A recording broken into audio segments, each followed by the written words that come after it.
সহযোগিতা আবুল হাসান ভাইকে।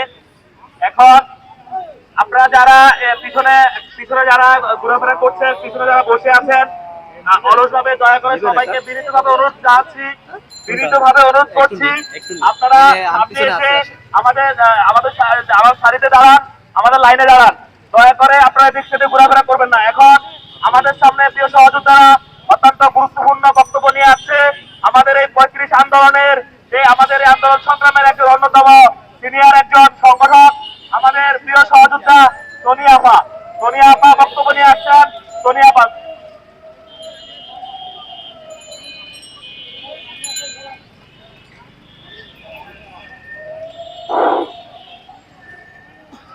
প্রিয় সাংবাদিক ভাই ও বোনেরা এবং আমার প্রিয় সহযোদ্ধারা, আসসালামু আলাইকুম।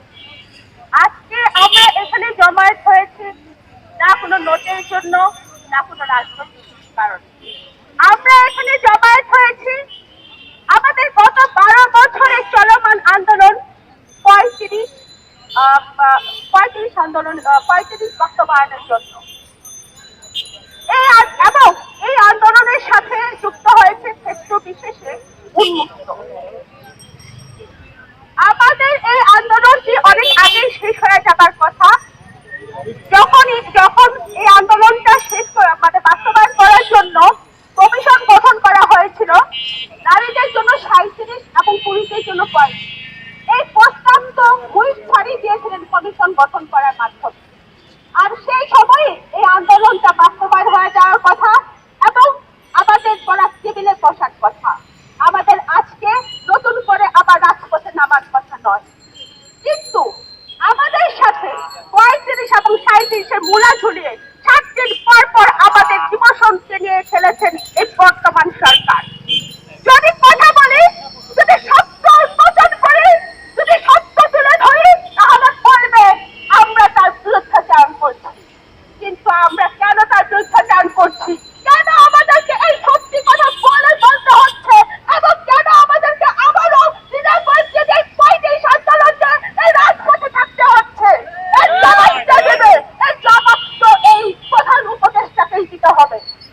প্রধান উপদেষ্টা, আপনাকে বলছি, আজকে আপনি যেখানে বসে আছেন, আপনি কি করছেন? এখানে শুধু কয়েকটি ব্যক্তি পেয়ে লোক আপনাকে একসাথে বসে আছে, আমরা বসাই নেই। আমরা আপনাকে বসেছি, বাংলাদেশের একটা অংশ 35 আন্দোলনকারী, তারা আপনাকে এখানে বসেছে। আমরা এখানে বসেছি আপনাকে যে অনেক আশা ভরসা নিয়ে বসেছি। আপনি একটা কথা বলেছেন, 84 বছর বয়সে আপনি এমন কোনো কাজ করেননি।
করেন তাহলে আমরা আপনাকে পক্ষ জবাব দেব। আপনি যদি এটা প্রচার করার চেষ্টা করেন আমরা আওয়ামী লীগ করে তাহলে ভুল করবেন। কারণ গত 12 বছর ধরে আমরা আওয়ামী লীগের বিরোধিতাই করে এসেছি। তার প্রমাণ আছে, আপনার কাছে কত কিছু প্রমাণ আছে আপনি আওয়ামী লীগ বিরোধী, তার থেকে অনেকটা প্রমাণ আছে আমাদের কাছে। আমরা স্বৈরাচার বিরোধী ছিলাম, স্বৈরাচার বিতর্ক দিয়েছি আমরা। মসজিদে কয়েকটা ছাত্র ঘটায়নি। আপনি কি বলেছেন?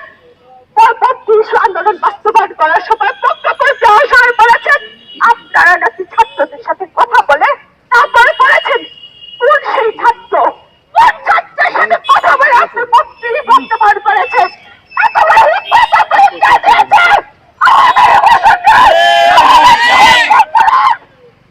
এর পক্ষ জবাব আমরা দেব। আমরা আরো শক্তিশালী হয়ে উঠবো। আপনার বিরুদ্ধে যেটা আমাদেরকে বাধ্য করবেন না। আমরা যদি আপনার বিরুদ্ধে যাই তাহলে আপনারই সমস্যা।